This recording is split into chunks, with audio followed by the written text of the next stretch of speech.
ముఖ్యంగా మా కోనసీమ కుర్రోళ్ళకి ఏదైతే కావాలో అవన్నీ ఈ సినిమాలో ఉన్నాయండి.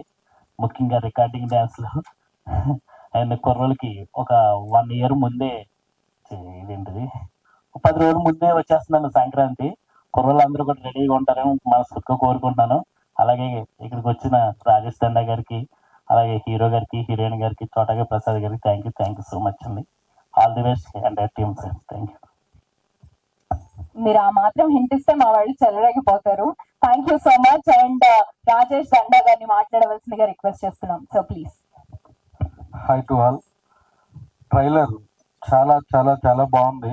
మా యూట్యూబ్ చోటా గారు ఎప్పుడు చెబుతూ ఉంటారు చాలా మంచి సినిమా అని. ఈ బైక్ కి హనుమంతు సాంగ్ కి ఏదో లింక్ ఉన్నట్టుంది. పాన్ ఇండియా రేంజ్ లో సీజీ ఉంది. ఇప్పుడు పెద్ద పెద్ద సినిమాల్లో కూడా సీజీ బాగుంటుందా? ఈ సీజీ చూసి షాక్ అయిపోయాను. ఈ సీజీ ఎవరు చేశారో ఏంటో అర్జెంట్ కనుక్కోవాలి. అవినాష్ గారు ఫాదర్ నాకు మంచి ఫ్రెండ్. ఆయన హీరో అవుదాం అనుకుని ఇండస్ట్రీకి వచ్చారు. వాళ్ళ కొడుకుని హీరోని చేశారు.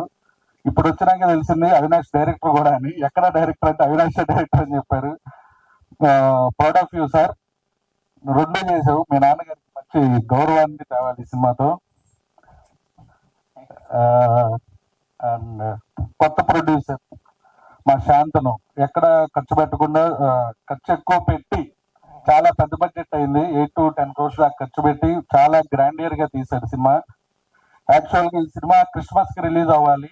ఈ ఉన్న సినిమాల హడావుల్లో ఈ సినిమా ఉన్న 10 సినిమాల్లో ఒక సినిమా అవ్వకూడదని న్యూ ఇయర్ జనవరి 1కి రిలీజ్ డేట్ మార్చుకున్నారు. ఈ సినిమాకి ఏదో కష్టం వస్తానే ఉంది. వానరా అని టైటిల్ పెట్టుకున్నారు. సెన్సార్ లో చిన్న ఇష్యూ వచ్చింది. ఇప్పుడు వనవీర్ గా మార్చారు.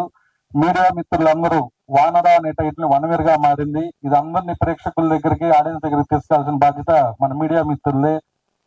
ఇప్పుడు నేను వచ్చిన లాస్ట్ ఫ్రైడే సినిమాలన్నీ బాగా ఆడుతున్నాయి. చిన్న సినిమాలు ఎంత ఆడితే ఇండస్ట్రీకి అంత బాగుంటుంది. ఈ సినిమా కూడా మంచి బ్లాక్ బస్టర్ కొట్టి మా ప్రొడ్యూసర్ ఇంకా 2-3 సినిమాలు చేయాలని కోరుకుంటున్నాను. అలాగే మా యంగ్ హీరో అండ్ డైరెక్టర్ ఈ సినిమాతో మంచి హిట్ కొట్టి మళ్ళా కంటిన్యూ చేయాలి జర్నీ అని కోరుకుంటున్నాను. అలాగే ఇందులో యాక్ట్ చేసిన సిమ్రాన్ చౌదరి, మా ఎడిటర్ చోటా కే ప్రసాద్, అందరికీ all the best. Thank you. Thank you sir. Thank you.